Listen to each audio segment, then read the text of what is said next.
दूर किसी गांव में पांडे जी एक हलवाई की दुकान चलाते थे, जो कि सिर्फ गांव में ही नहीं बल्कि दूर दूर के शहरों तक मशहूर थी।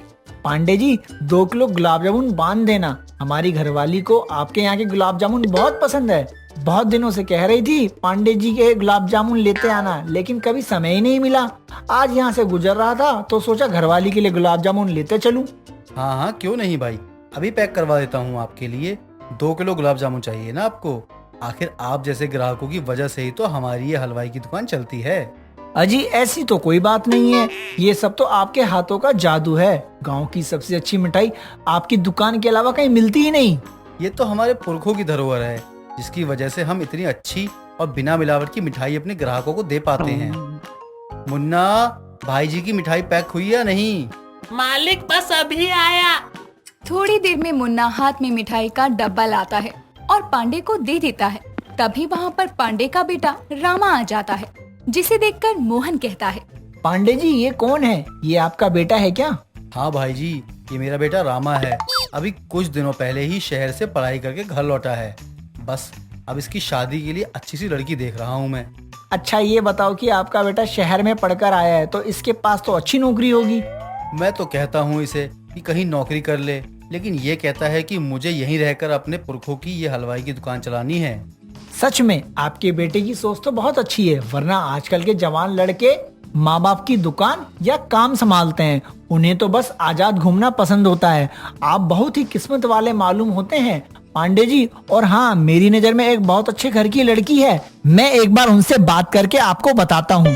अब वहाँ से मोहन चला जाता है। ऐसे ही कुछ दिन और बीतते हैं और एक बार फिर से मोहन पांडे जी की दुकान पर मिठाई लेने आता है। और पांडे जी क्या हाल चाल है आपके? दुकान सही चल रही है? हाँ मोहन भाई साहब, सही है, भगवान की दया से। आप बताओ आज क्या लेने आए हो? लेने नहीं देने आया हूँ खुशखबरी। खुशखबरी? कैसी खुशखबरी? हम उस दिन आपसे कह रहे थे ना कि एक लड़की है आपके लड़के के लिए, जिससे हम शादी की बात करेंगे और आपको बताएंगे। हाँ कहा तो था, अब क्या हुआ उसका? लड़की वाले शादी के लिए राजी हो गए हैं। उन्होंने कहा है कि आपके पास जब समय हो तो आप लड़की देखने चले जाना। ये तो अच्छी बात है। बताओ कब जाना है? हमें जाने को तैयार हैं हम। अब एक दिन का समय निकालकर पांडे अपने परिवार समेत लड़की वालों के घर रिश्ता लेकर आता है, जहां उन्हें लड़की बहुत पसंद आती है। और समय और तारीख देखकर वहां रामा और अंजलि की शादी हो जाती है। लेकिन बेटे की शादी के बाद पांडे जी की तबीयत कुछ ठीक नहीं रहती थी, जिसकी वजह से वो दुकान पर नहीं जा पाते थे।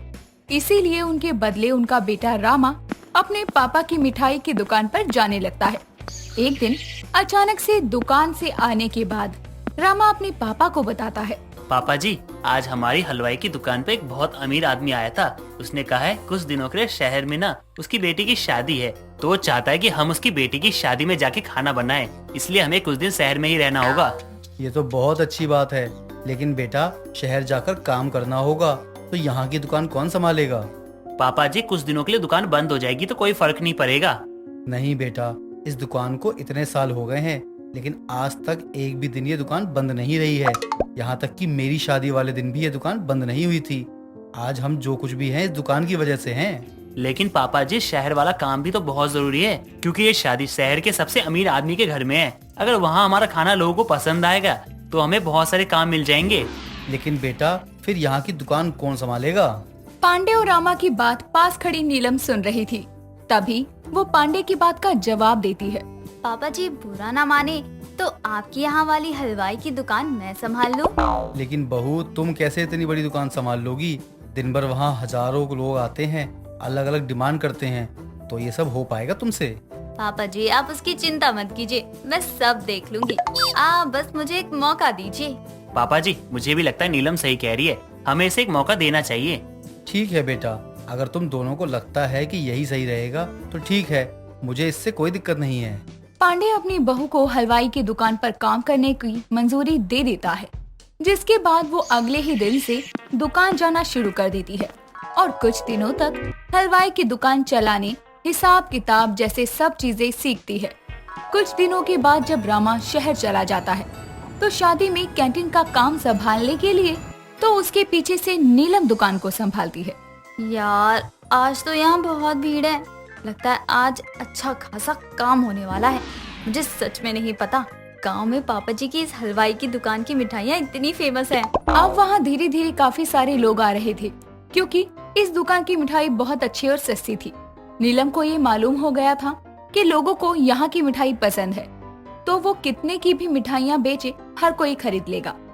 अगले ही दिन वो अपनी मिठाइयों के दाम बढ़ा देती है, लेकिन फिर भी लोग वहाँ से मिठाइयाँ खरीदते थे और देखते ही देखते हर घंटे में ढेरों मिठाई खत्म होती जा रही थी।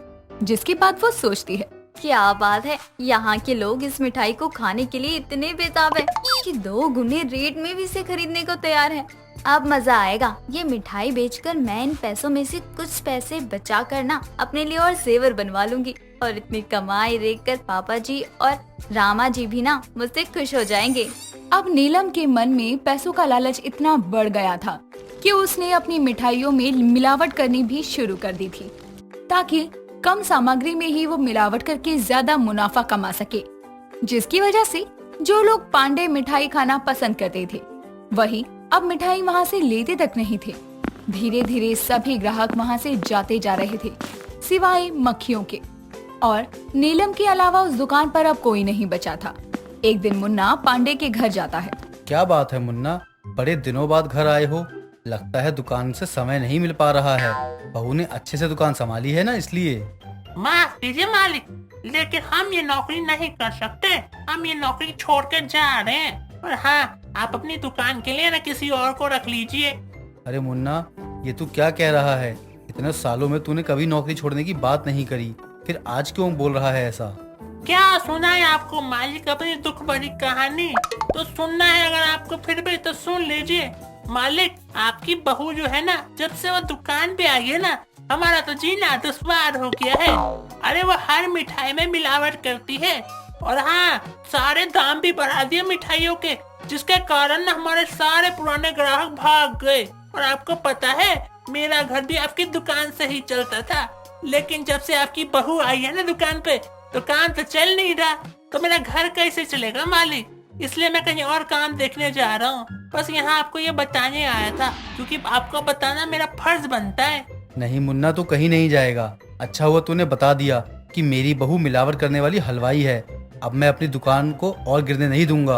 अभी जाकर बहू की अकल ठिकाने लगाता हूँ। इतना कहकर अब पांडे अपनी दुकान पर जाता है, जहाँ नीलम बैठी पैसे गिन रही थी। और पांडे यानी अपने ससुर को सामने देखकर वो हैरान रह जाती है। जिसके बाद पांडे उसे खूब खरी खोटी सुनाता है और उसे कहता है, मेरी ही गलती है जो मैंने अपने पुरखों की अमानत एक लालची और मिलावटी औरत को दे दी। अगर मुझे पता होता कि मेरी बहू 1 नंबर की मिलावट वाली हलवाई है, तो मैं तुमसे कभी यहाँ आने के लिए नहीं कहता। अब मैं खुद ही अपनी दुकान चलाऊंगा, जैसे पहले चलाया करता था। उस दिन के बाद से पांडे कभी भी नीलम को दुकान के आसपास नहीं आने देता था और खुद ही अपनी मिठाई की दुकान को फिर से शुरू करता है। धीरे धीरे उसके ग्राहक जो वहाँ से जा रहे थे वापस आने लगते हैं। मैं बचपन से ही बहुत सुंदर और समझदार थी, इसीलिए जब वो बड़ी होती है तो आसपास से उसके लिए रिश्तों की भरमार रहती थी। लेकिन सभी उसके स्वभाव नहीं बल्कि उसकी खूबसूरती देखकर उससे शादी करना चाहते थे। वहीं महक किसी अच्छे और साफ दिल के इंसान को अपना जीवन साथी बनाना चाहती थी।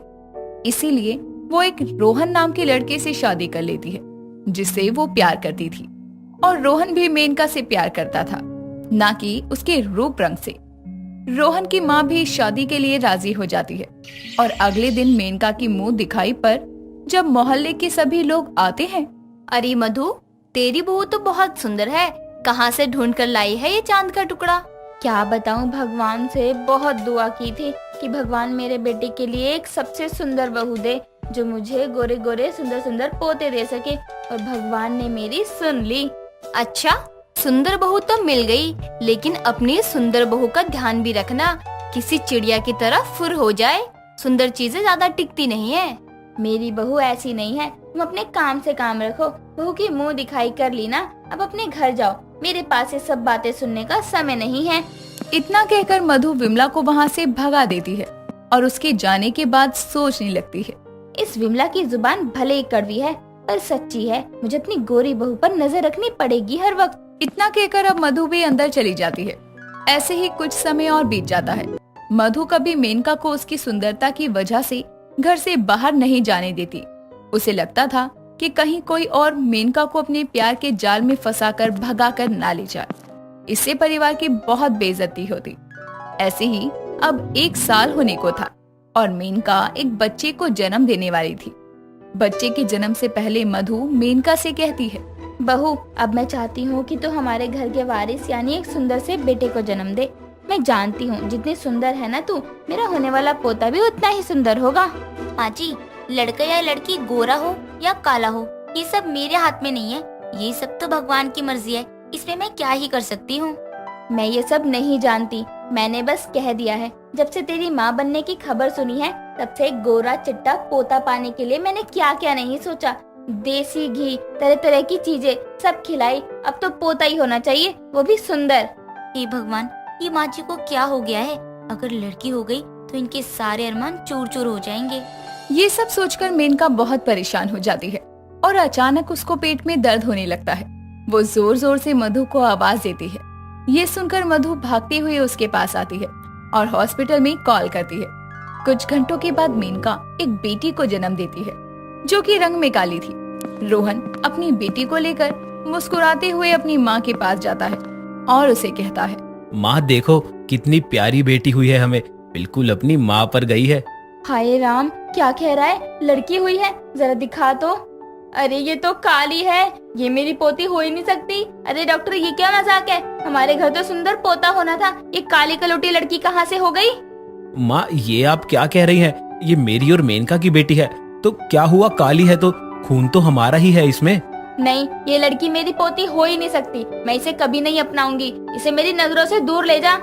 माँ ये कैसी बातें कर रही हैं?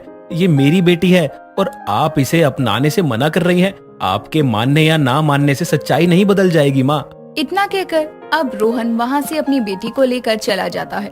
मेनका और रोहन तो अपनी बेटी से बहुत खुश थे, लेकिन मधु उसकी बेटी खुशी को अपने पास भी नहीं आने देती थी। एक दिन विमला मधु के पास आती है और कहती है, ये क्या बात है मधु बहन? बहू तो तुम्हारी चांद का टुकड़ा है और उसकी बेटी चांद पर लगे दाग की तरह काली है। अरे हमें तो लगा था कि तुम्हारी बहू किसी सुंदर राजकुमार जैसे लड़के को जन्म देगी या फिर कोई सुंदर लड़की होगी, लेकिन ये तो उल्टा ही हो गया। मेरी बहू की बेटी गोरी हो या काली, उसमें तुझे क्या दिक्कत है? दूसरों के घर में कम और अपने घर में ज्यादा ध्यान रखा कर, समझी? अरे भलाई का तो जमाना ही नहीं है, बस तुझे समझा रही थी। मुझे तो लगता है कि ये लड़की तुम्हारे बेटे की नहीं है। देखो तो जरा कितनी काली है ये, कहीं ये बच्चा किसी और का तो नहीं? मेरी बहू के बारे में ये सब कहने वाली तुम होती कौन हो? यहाँ से निकल जाओ वरना अच्छा नहीं होगा। मधु एक बार फिर विमला को खरी खोटी सुनाकर वहाँ से भगा देती है और कहती है, ये निकम्मी विमला जब भी आती है एकदम कड़वी बातें करके जाती है, लेकिन मोई की बातें मन में घर कर जाती है। अब क्या करूँ, कहीं सच में बच्चा किसी और का तो नहीं है? राम राम, मेरे पेट में तो हलचल हो रही है। अगर सच में ये बच्चा किसी काले का हुआ तो मेरी तो नाक कट जाएगी जमाने में। पता लगाना ही पड़ेगा मुझे अब। इतना कहकर अब मधु वहाँ से चली जाती है। ऐसे ही कुछ साल और बीत जाते हैं और मेनका की बेटी भी अब 5 साल की हो जाती है, लेकिन मधु कभी उसे अपने पास नहीं आने देती थी क्योंकि उसकी गोरी बहू की बेटी काली थी जिससे वो नफरत करती थी।